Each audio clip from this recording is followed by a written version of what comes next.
les braves flancs n'aiment pas que l'on suive une autre route que. Non, les braves flancs n'aiment pas que l'on suive une autre route que.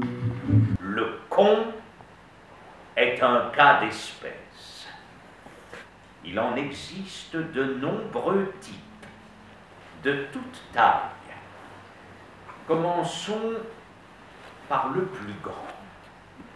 Vous avez sûrement un grand con près de chez vous. Peut-être même dans votre famille. Si, il y en a partout.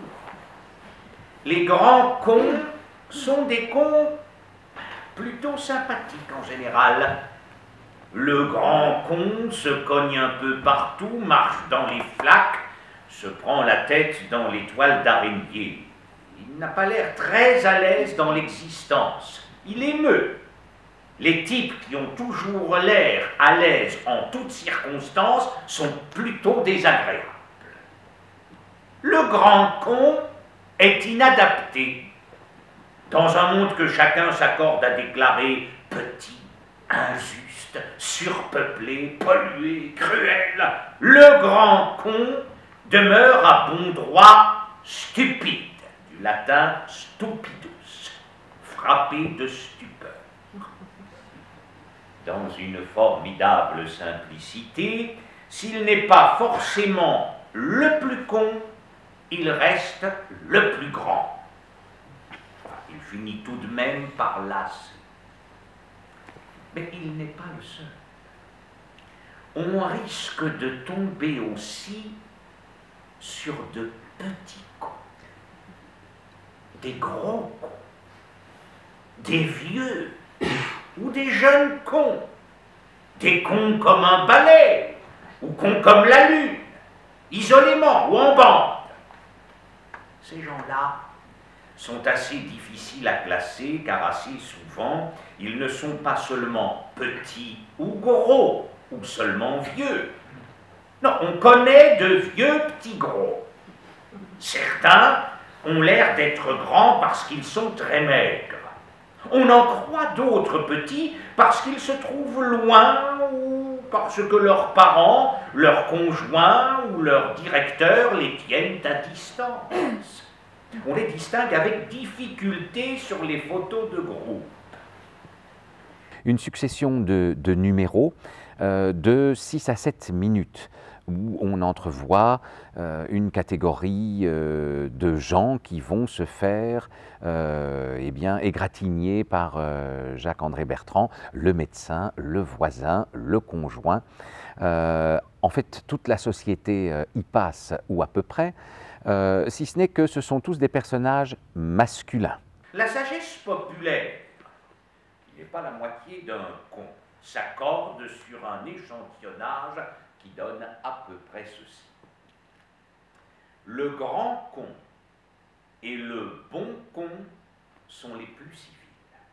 Ils disent bonjour, au revoir, merci. Ils sont parfois très drôles, mais ils ne s'en rendent pas forcément compte.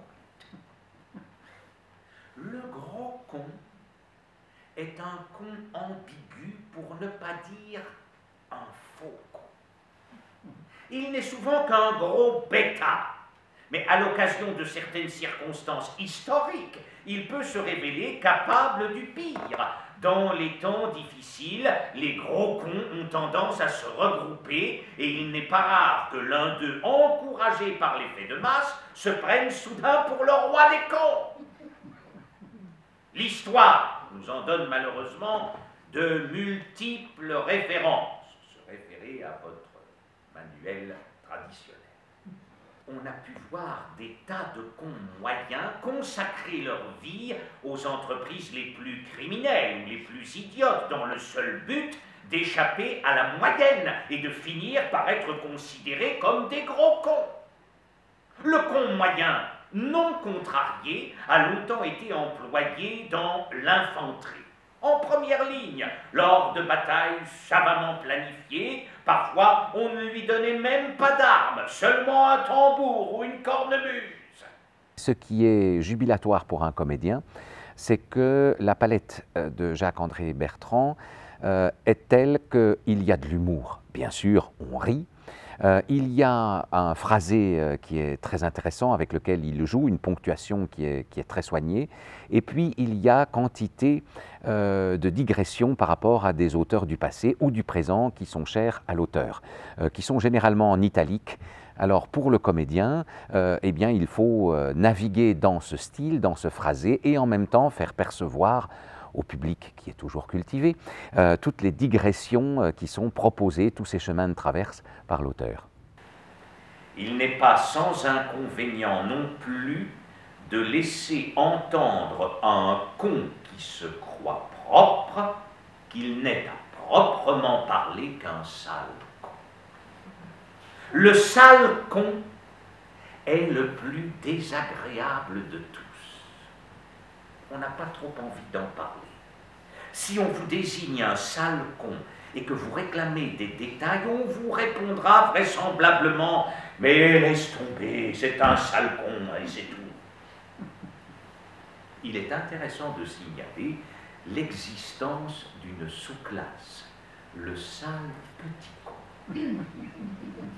et qu'il n'existe pas de sale grand con. Apparemment, personne n'a jamais rencontré de sale grand con. Le con a-t-il des excuses? Sans aucun doute. On peut lui trouver de bonnes excuses. Il a été très malade, il n'a jamais eu de chance, sa femme l'a quitté, le noir est sorti 15 fois de suite à la roulette, ses enfants ne viennent jamais le voir, ses parents l'ont abandonné, enfin, il est quand même vraiment con. Il faut cependant reconnaître que le sens du mot nous échappe. Le mot lui-même nous échappe souvent dans certaines circonstances désagréables de la vie quotidienne. La vie est terriblement quotidienne. À des moments, dans des endroits où nous donnerions n'importe quoi pour être un peu seul, tranquille, il arrive que le con lui-même vous traite de con. Ne vous êtes-vous jamais écrié « Mais qu'est-ce que j'ai été con !» Selon certaines études, tout le monde est, a été, ou sera un jour ou l'autre une espèce de con.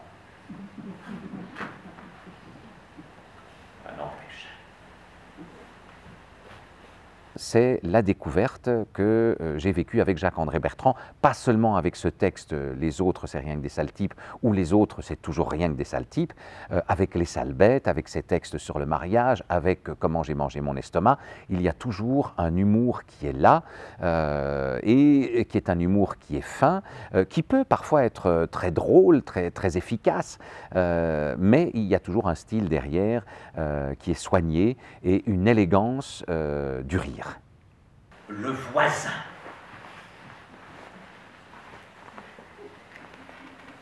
Depuis l'aube des temps, tous les malheurs de l'humanité, sans exception, débutent par une querelle de voisinage.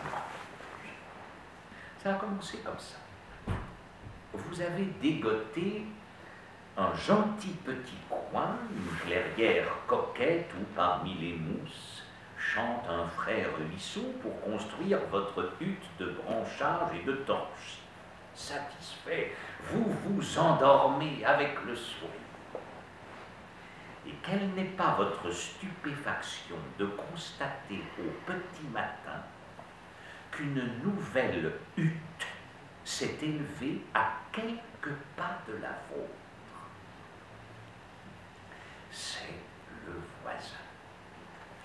Il s'est installé nuitamment avec son cortège de nuisances, ses enfants, son chien, son chat, son conjoint, sa chaîne-fille. Et vous verrez qu'il ne va pas tarder à vous réclamer un droit de passage, si ce n'est un droit de package, à vous intenter des procès sous n'importe quel prétexte, bref, à vous chercher querelle. Vous voici entré en vicinalité, en promiscuité. La promiscuité, c'est la proximité moins l'espace vital.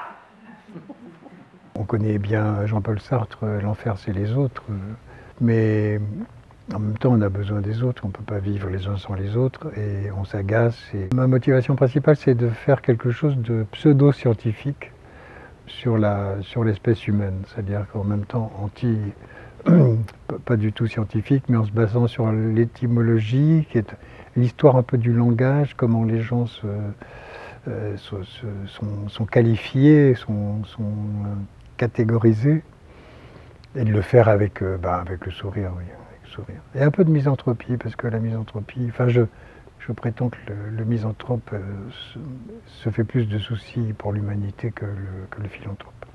Non mais les gens n'ont pas la moindre notion de votre espace vital, de leur propre espace vital non plus, souvent.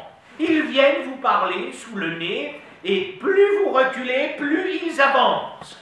Non mais il y a quantité de places libres dans le terrain, mais ils choisissent de s'asseoir à côté de vous. À la plage, pour un peu, ils mettraient leurs serviettes sur la vôtre. Au restaurant, le voisin de table parle haut et fort, de choses généralement dépourvues du moindre intérêt, et sans avoir l'excuse d'être dur d'oreille. Au cinéma, il commente le film qu'il a déjà vu, à la voisine. Encore heureux qu'il ne divulgue pas le nom de l'assassin. Comment il faut le lire, je dirais comme Alain Carré le lit. C'est un vrai bonheur d'avoir rencontré ce comédien dont la diction et la musique de la voix correspond, me semble très proche de mon écriture et de mon style de ponctuation. Le voisin de chambrée me discute jusqu'à point d'heure, ou bien il ronfle. À l'hôpital, il vous décrit par le menu tous ses petits ennuis, ses humeurs, ses écoulements, ses dysfonctionnements divers, mais sans marquer la moindre curiosité pour les vôtres. Le rire est le propre de l'homme, ça ce n'est pas Jacques-André Bertrand qui le dit, mais il fait souvent référence à l'un de ses maîtres qui est François Rabelais au XVIe siècle. Eh bien, ça nous permet de sortir de ce spectacle en ayant passé, que ce soit pour moi sur la scène ou que j'imagine avec le public, un bon moment où on a ri, on a appris des choses, on a réfléchi, et tout ça dans un bain de littérature. Le voisin est beaucoup plus insupportable que l'étranger. Ce n'est pas qu'il soit foncièrement plus mauvais, mais il est plus près. On a plus fréquemment l'occasion de s'apercevoir qu'il nous ressemble. C'est très désagréable. Ainsi avons-nous guerroyé contre les Anglais, les Italiens, les Espagnols et contre les Suisses et les Belges, avant qu'ils ne se réclament d'une prétendue neutralité, plus souvent que contre les Mongols.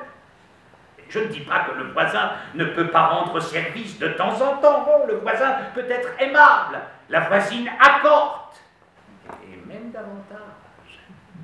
Mais enfin, le bon voisin est assez rare.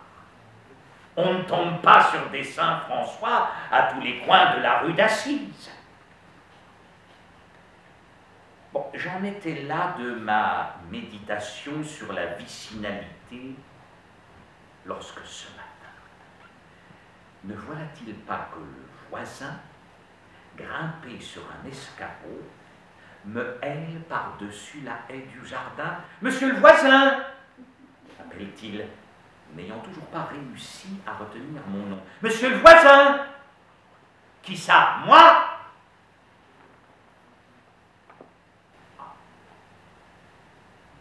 J'aurais mal refermé une vanne et sa pelouse serait inondée, paraît-il. On ne peut jamais être tranquille, ça. Et donc les autres, c'est vraiment des sales types? Oui, mais rigolo.